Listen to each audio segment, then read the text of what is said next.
Friends, it is Wednesday in December, and we are in a wonderful book, the book of Matthew, and we're in chapter 2, and we've been looking at Herod, and we're going to continue to do that.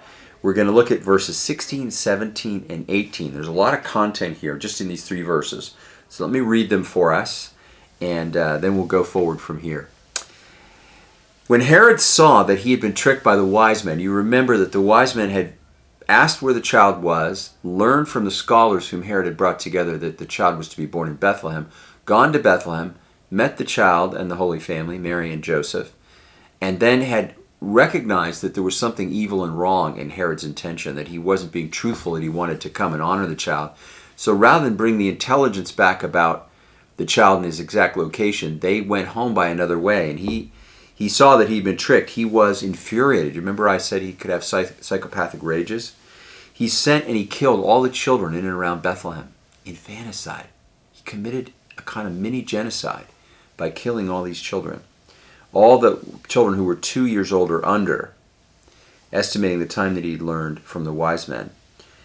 Boy, this is just some of the worst verses you can imagine, particularly if you're a parent. It continues, "Then was fulfilled what had been spoken through the prophet Jeremiah," and Jeremiah is quoted, "A voice was heard in Ramah, wailing and loud lamentation. Rachel weeping for her children, she refused to be consoled because they are no more." Well, this is the word of the Lord. Thanks be to God. The first thing I want to say about these verses is something which I firmly believe is a true statement about the world in general. And that is that ungodliness is connected to, leads to inhumanity. Ungodliness leads to inhumanity. A lack of faith, a lack of willingness to submit our wills to God puts us in the position of acting, not only as kings in our own lives, but as gods in our own lives. And that never ends well. Secularism has a history of great inhumanity. Now, so do some. It's not as if it's only secular people who committed atrocities. There's also religious people who committed atrocities who've lost the plot of their own traditions. And we see this infanticide, and I don't know what scale it was on in Bethlehem. Probably we're talking about only several dozen children because it'd be a small village, Bethlehem at the time. But this example of a pathology in human history of evil is something that we still deal with today. I just, out of curiosity, I wonder how many genocides you can imagine, and how many you can name. Leopold, King of the Belgians, killed about 10 million people in the Congo. The Turks in 1915 killed about half of the total number of Armenians in the world. The Kurds were massacred in northern Iraq. The Tutsi, remember, in Rwanda? In the Croats and the Muslims in Kosovo during the end of the Clinton administration. It was something he said he always regretted, that he had not managed to convince the European Union to intervene there. The Khmer Rouge committed genocides in Cambodia. The Holocaust, of course, the most famous example, where 6 million Jews were killed. We have gulags in Russia and North Korea. The list goes on and on. Herod is not, in a sense, exceptional. This is one of the notes we see in history again and again. Ungodliness, and he was an ungodly person, leads to inhumanity. Now, Matthew frames this event in to me, a very powerful way. He teaches us something about God. It's hidden in verses 17 and 18. He quotes Jeremiah, and Jeremiah refers to, he quotes an earlier period when there was devastation. So Jeremiah lived at a time when Jerusalem had been invaded, and he was aware of what had happened in 721 when the Assyrians came in. And then the Babylonians came in 587 and took over the city. And this event was very traumatic, and there was a lot of death, a lot of people were killed, and leadership was taken away to the city of Babylon. And so there was mourning that went on, and he describes that a voice was heard in Ramah, wailing and loud lamentation.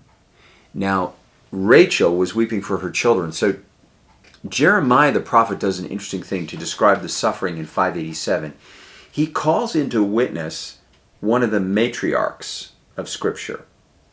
Now, this is hundreds of years before 587, and why does he do that? Why does he describe the suffering in 587 in terms of what went on in a previous generation?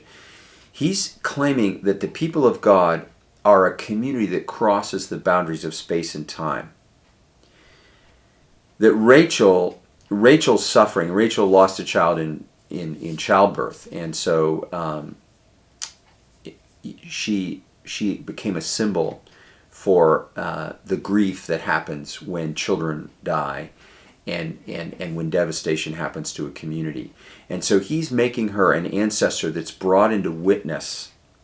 There's a solidarity between all the generations of people of faith. And that's an interesting idea in itself. She expresses, as a mourning woman, the national grief that was felt in 587, the pain of a community that crosses eras and includes ancestors. But I think even more importantly, Rachel stands for Jeremiah and also for Matthew, for the broken heart of God. She is called as a witness to God's attitude when Israel's devastated in 587, when the children are killed by Herod. God's heart is broken. Underneath injustice and persecution, in sympathy with victims, stands God, along with his prophets, his evangelists, and also with his leaders.